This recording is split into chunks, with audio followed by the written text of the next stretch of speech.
इस वक्त हम हंसराज कॉलेज के बाहर हैं जहां वोटिंग प्रक्रिया चालू है। हमारे साथ कुछ वोटर्स हैं, आइए उनसे जानते हैं किस मुद्दे पे इन लोगों ने वोट किया है। एक बार नाम बताएंगे आप? मेरा नाम श्रिका है, मैं हंसराज की छात्र हूँ, थर्ड ईयर की केमिस्ट्री। हाँ जी।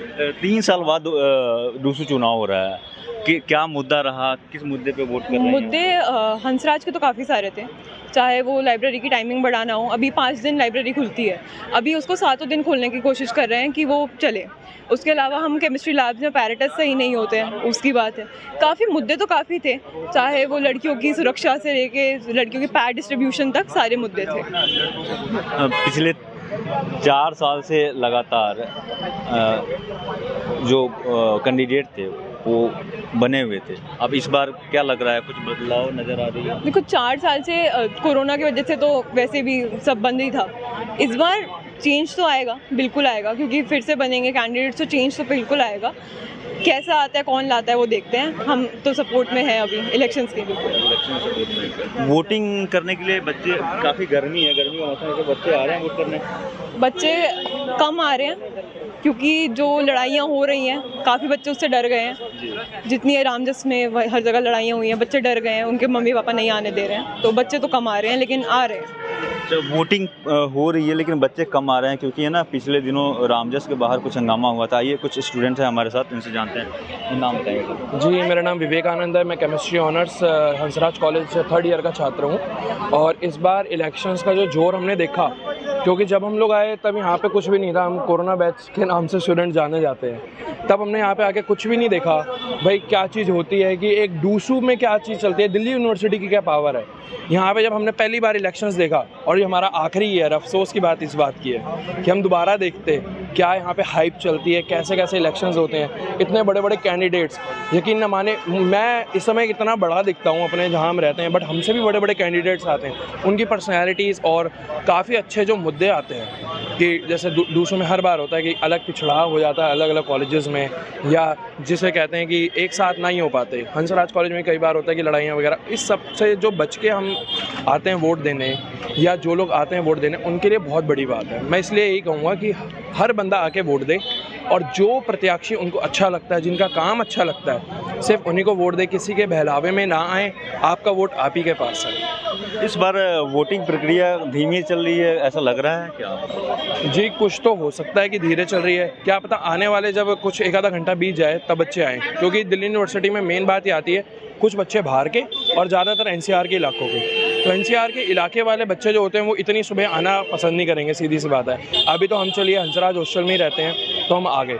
बट इस बार क्या मुद्दे ध्यान में रख के वोट किया आप लोगों ने? जी, एक तो हमने बड़ा खास मुद्दा रखा है कि हमें जो प्रत्याशी पसंद आया, हमने उनका काम देखा पहले का, क्योंकि हमें भी इंस्टाग्राम वगैरह और फेसबुक वगैरह अपने जो होल्डर्स होते हैं उनकी तरफ से पता चलता रहता है कि भाई कॉलेज में, इस कॉलेज में ये हुआ, यहाँ पे इसने ये साथ दिया। हमारे यहाँ पे जो हॉस्टल गेट जो है कितने सालों से, महीनों से बंद रहा, सॉरी सालों कह रहा हूँ, महीनों से बंद रहा, उसमें किसकी अहम भूमिका रही। हमने उन सब मुद्दों को जो हमें अच्छे लगे कॉलेज के इलेक्शंस में भी और दूसरों में भी, हमने उन्हीं को देखकर वोट दिया। हमने कभी ये नहीं देखा कि भाई ये फलाना बंदा, ये इसका भाई तो उसका भाई, नहीं जी।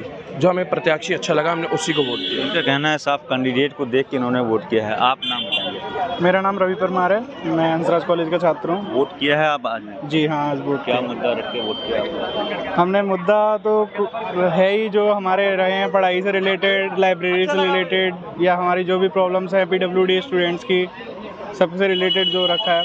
लेकिन हम वोट किसी के बहकावे में या किसी के दबाव में आगे नहीं करके आए हैं, जो मन में है वो किया। जो ये बहकावे में आके वोट नहीं किया आपने? जैसे कि 3 साल बाद चुनाव हुआ है और आप फर्स्ट टाइम वोटर होंगे मेरे ख्याल से। इससे पहले वोट किया हुआ है आपने पहले? नहीं, ये मेरा फर्स्ट वोट है, पहली बार मैंने कहीं वोटिंग करी है। मैं वैसे 21 ईयर ओल्ड हूँ, लेकिन मैं ज़्यादातर हॉस्टल लाइफ में ही रहा हूँ, तो मैं वोटिंग में नहीं जा पाया। अभी मैं यहाँ पे हॉस्टल में हूँ, तो यहीं पे वोटिंग है, तो मैं आराम से वोट कर पाया हूँ। पहली बार मेरा वोट हुआ है। मैं कौन से ये एक्सपीरियंस रहा है मेरा? स्टूडेंट है आप? मैं थर्ड ईयर का छात्र हूँ। Third year. तो अभी आपको और एक आध बार और मौका मिलेगा वोट करने के लिए? अब नहीं मिलेगा, ये हमारा पहला और आखिरी था। अब इसके बाद तो जो रियल राजनीति होती है वही चलेगी। बाकी तो ऐसा कुछ नहीं है, सब सही है। क्या अनुभव कर रहे हैं पहली बार वोट करके? बहुत सही लग रहा है, कोई दिक्कत नहीं है। जैसा सोच रहे थे, जो मतलब इतना सस्पेंस बना रखा था, वैसा कुछ नहीं है, बड़े आराम से वोटिंग हुई है, गए थे, कोई दिक्कत नहीं आई है, आराम से करा। आप PWD के स्टूडेंट हैं, तो आप लग रहा है कि आपके लिए कुछ होना चाहिए, क्या क्या मुद्दा है? बिल्कुल होना चाहिए। कई PWD स्टूडेंट हैं, अब जैसे हमारे कॉलेज है, अदर कॉलेजेस हैं, तो उनमें क्या रखा जाता है कि NCR के बाहर के छात्रों को ज़्यादा प्रायोरिटी दी जाती है, लेकिन छात्र बाहर के छात्रों में और नॉर्मल छात्रों में, PWD छात्रों में बहुत डिफरेंस होता है ना।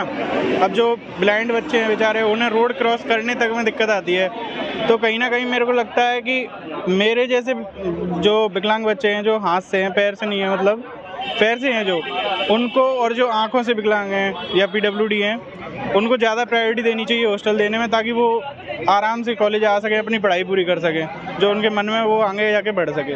खासतौर पे हॉस्टल का मुद्दा काफ़ी ड्यू में काफ़ी लंबे समय से चल रहा है। जी हाँ, क्योंकि दिल्ली यूनिवर्सिटी एकमात्र ऐसा विश्वविद्यालय है जिसमें पूरे भारत से विद्यार्थी आते हैं, और मुझे सबसे अच्छी यही चीज़ लगी, मैंने अभी तक कहीं नहीं देखा, मैं जयपुर में भी पढ़ा हूँ, कि मैंने सबसे ज़्यादा ब्लाइंड बच्चे और जो हैंडीकैप्ड बच्चे का जो क्रेज़ देखा है पढ़ने का, इतना साहस, आते हैं, उनका मतलब चलने का तरीका, उन्हें कोई कह ही नहीं सकता कि ये PWD हैं, तो उनको इतना तो सरकार को इतना मदद कर रही है, तो इतना तो मतलब विश्वविद्यालय का बनता है कि उन्हें एक हॉस्टल में सीट प्रोवाइड कराई जाए। तो इनका कहना था कि PWD के बच्चे के लिए सीट प्रोवाइड किया। आइए, हमारे साथ कुछ और बच्चे हैं। एक बार वोट किया है आज आपने? हाँ जी, वोट किया है। क्या नाम है आपका? पीयूष प्रताप सिंह। किस मुद्दे पे वोट किया है आज आप लोगों ने? हमने ये देखा है कि किस प्रेसिडेंट या किस पैनल ने किस को मतलब क्या क्या काम किया है और क्या क्या फैसिलिटीज़ प्रोवाइड करी और उनके एजेंडाज में क्या क्या है। इस बार एजेंडेज में कुछ नया चीज़ शामिल किए गए हैं, जैसे metro passes, DTC passes, online one course one fee, तो इसको लेकर भी कुछ इत्तेफाक रखते हैं आप? वन कोर्स वन फी का तो ये है कि कॉलेज ये नहीं कह रहा वन कोर्स वन फी, जैसे कि अदर कॉलेजेस में भी हम ये कह रहे हैं सेम कोर्स की कम फीस है, तो हम कह रहे हैं बेशक वो फीस तो अगर कम नहीं हो सकती, पर हमें फैसिलिटीज़ प्रोवाइड करो। जैसे कि हंसराज में अभी कुछ दिन पहले ही मतलब पंखा गिरा था बच्चों के ऊपर, बच्चे पढ़ रहे थे उस टाइम, तो वो इंफ्रास्ट्रक्चर की फैसिलिटीज़ प्रोवाइड करें एडिक्वेट, जिससे कि वो वर्थ इट लगे हमें जो फीस है। तो इनका कहना है कि मेनली इंफ्रास्ट्रक्चर के जो फैसिलिटी है वो DU की तरफ से दुरुस्त किया जाए, और यही कैंडिडेट से उम्मीद लगा रहे हैं। आनंद कुमार, दिल्ली तक।